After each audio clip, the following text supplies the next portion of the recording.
પશ્ચિમ એશિયામાં પ્રવર્તી રહેલી તંગદિલીને પગલે ગુજરાતના દરિયા કિનારે સુરક્ષા વ્યવસ્થા સઘન બનાવવામાં આવી છે।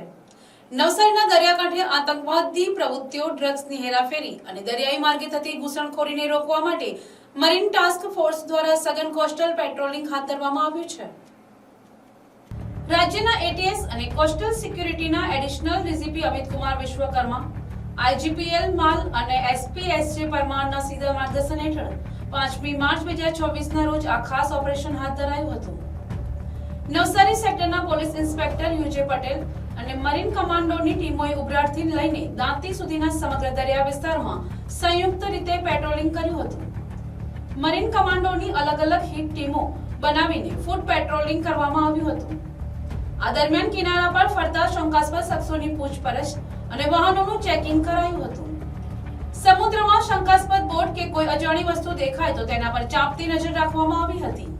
દરિયાકાંઠાની ખાડીઓ અને અવાવરૂ લોકેશન પર પણ સર્ચ ઓપરેશન હાથ ધરવામાં આવ્યું હતું, જેથી કોઈ નશીલા પદાર્થો કે ડ્રગ્સના પેકેટ્સ છુપાવ્યા હોય તો શોધી શકાય। વર્તમાન સંજોગોમાં ડ્રોન દ્વારા થતી જાસૂસી કે હુમલાની શક્યતાઓને ધ્યાનમાં રાખીને સુરક્ષા એજન્સીઓએ સ્થાનિકોને પણ ડ્રોન, ગેરકાયદેસર કેફી પદાર્થોની હેરાફેરી અને દાણચોરી રોકવા માટે સતર્ક રહેવા સૂચના આપી છે। આ સઘન ચેકિંગનો મુખ્ય ઉદ્દેશ્ય દરિયાઈ સરહદને અભેદ્ય બનાવી રાજ્યની સુરક્ષા સુનિશ્ચિત કરવાનો છે। Bureau report, NTC news, Navsari.